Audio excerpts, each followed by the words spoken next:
Hello and welcome. I am Gimba Umar. Tonight, a major vote of confidence for card readers. House of Representatives Speaker seeks amendments to Electoral Act to accommodate the device for future elections. Former Nigerian permanent representative to the UN, Professor Buhari, asked federal government to ignore reports of the 2014 National Conference. Political and traditional leaders join Nigerian kids across the country to celebrate the 2016 Children's Day. Children in IDP camps remembered. And mastermind of the 2010 Kampala bomb attacks and 4 others received life jail sentences in Uganda for terrorism.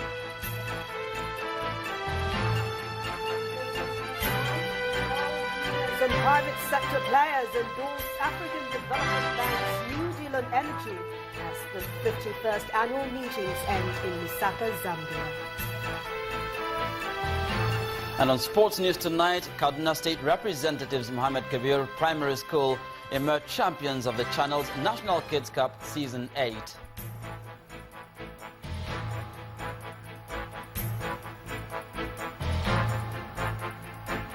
Gloria Umezoke, and tonight from Abuja, FCT administration to review land allocation in the nation's capital.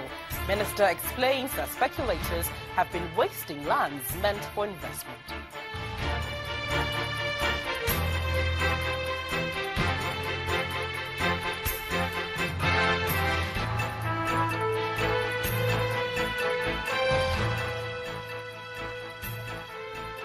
We begin tonight with the move by the Speaker of the House of Representatives to have the Electoral Act amended to accommodate the use of card readers in future elections in Nigeria. Honorable Yakubu Dogara made this call at a retreat organized for the House of Representatives Committee on Electoral and Political Parties in Abuja. He urged the committee and the Independent National Electoral Commission, INEC, to give legal backing for the use of card readers in the 2019 general elections. It's a one-day retreat by the House of Representatives to examine the issues that arose from the last general elections and look at the challenges requiring the amendment of the Electoral Act. Present at the retreat are the Speaker of the House of Representatives, the Chairman of the Independent Electoral Commission, INEC, federal lawmakers, and civil society activists. The Speaker of the House of Representatives urges the House Committee on Electoral Matters and INEC to resolve some of the pending issues on the use of technology for the conduct of elections in the country.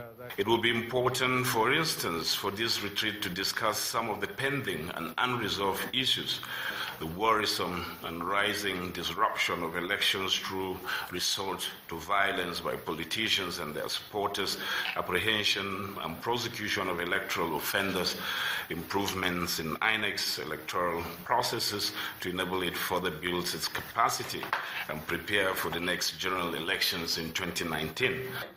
How to ensure that the bills referred to the Committee on the Amendment of the Electoral Act are thoroughly scrutinized is also of concern to these lawmakers. There are several pitfalls observed during the last elections and other consequential pre-election matters, especially the vacuum created by the Constitution in dealing with the sudden death of a nominated candidate before the announcement of election result, as in the case of Kogi State 2016 gubernatorial election, and other critical concerns in the Electoral Act, in which several bills initiated to address them have passed second reading in the House of Representatives and referred to the committee for further legislative action.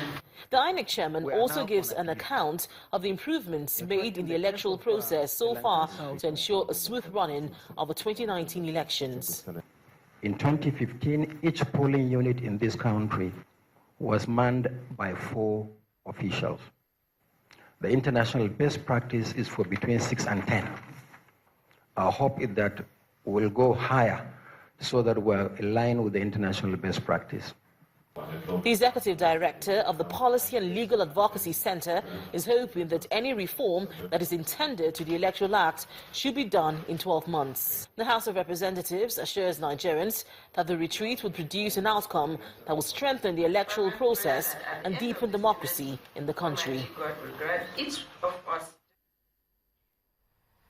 The federal government has been advised to consider the report of the national conference organized by former President Goodluck Jonathan in 2014. Speaking at a forum in Abuja on Nigeria's Fourth Republic, Nigeria's former permanent representative to the United Nations, Professor Ibrahim Gambari says that government is a continuum, and as such, the federal government needs to examine the report before discarding it. Professor Gambari adds that it is a waste of human and material resources for the federal government to ignore the resolution of 492 Nigerians. It is 17 years of uninterrupted democratic governance in Nigeria. For this reason, the Savannah Center for Diplomacy, Democracy and Development organized a forum to examine the Fourth Republic. Professor Gambari, who is the founder of the center, stresses that the federal government considers the National Conference report of 2014. Somebody said a measure of our success, Professor Akinyemi, is that we produced 20 reports adopted by consensus, 492 Nigerians meeting for 5 months and not cheap reader. And the measure is that our reports have been filed away and pretty much forgotten. Now, what a waste of national resources.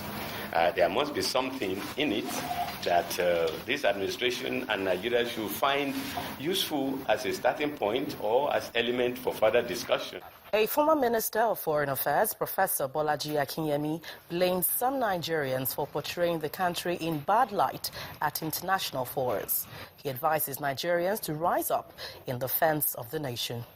We are so used to criticizing ourselves that one would think we don't have any good news to proclaim about ourselves.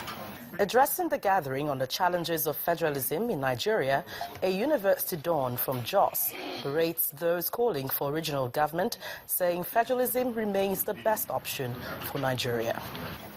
For many plural, multi-ethnic and multicultural societies, the federal solution remains more viable than the opposite, which is unitary government, which explains the popularity of the federal idea in 25 functioning federations today, containing over 40% of the world's population. The forum, which continued its deliberations behind closed doors, will, among other issues, discuss the structure and governance in Nigeria as it relates to marginalization and evaluating the federal, state and local government structure since 1999, with a view to addressing corruption and impunity in all arms of government. Nigeria has been observing today as Children's Day, a day recognized on various days in many places around the world to honor children globally. Well, here in Nigeria, this year's theme is entitled Protect the Rights of the Child in the Face of Violence and Insecurity and Child Marriage. And as Nigeria marks the day, the president has affirmed his commitment to fulfilling his electoral promises to Nigerians.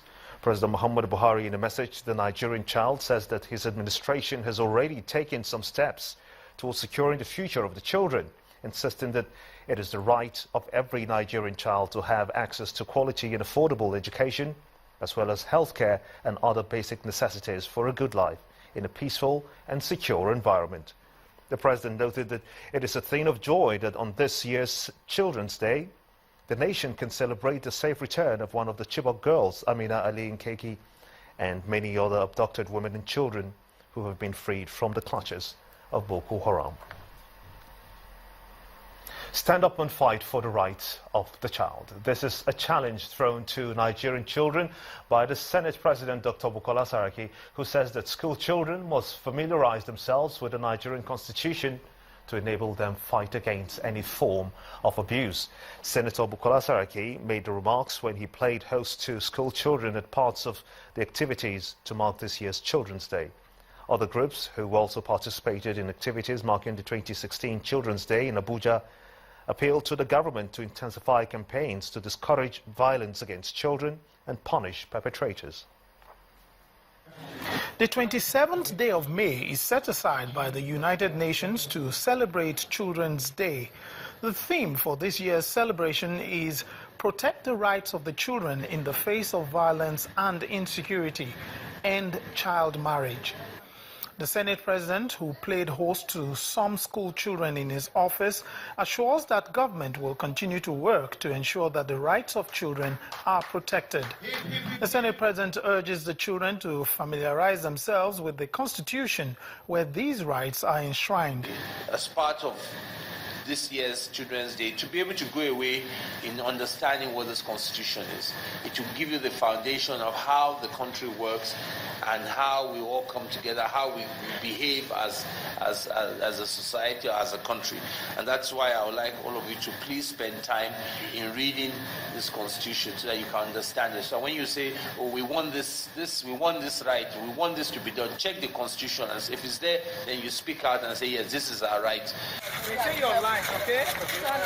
Away from the Senate President's office, rights groups march around Abuja to protest against violence against children. They're asking government to enforce existing laws and punish those who perpetrate violence against children. I know the law is there. I just feel like they're not paying enough attention to it because maybe most of the time these people are from poor homes, poor backgrounds. Could be one drunk father that married one wayward woman, and then I just feel like the government don't pay attention because the truth is people try. I know a lot of people that try to fight to make sure this is heard and the governments would hear, and then lawyers or whoever is in charge. But I feel like they just don't think it's relevant. They'll bring the story, would come out on social network, everybody would talk, I'll post, we'll all post, and then the story dies. And then whoever was wrong, the monster will still be chilling. The monster is still not being put behind bars.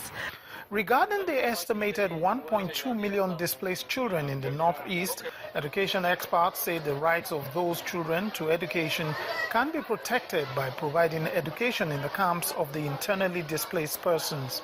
The moment we begin to classify education as a basic need, it does mean that the moment this emergency occurs and we have these camps created anywhere, the Education Authority should also move in and do a census of the students on camp, categorize them into those who belong to the primary, the secondary, and if you have some tertiary institution students, depending on the kind of crisis that you have in hand.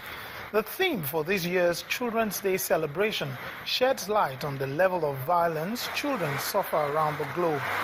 It also calls on all to end such violence, whatever forms they may take.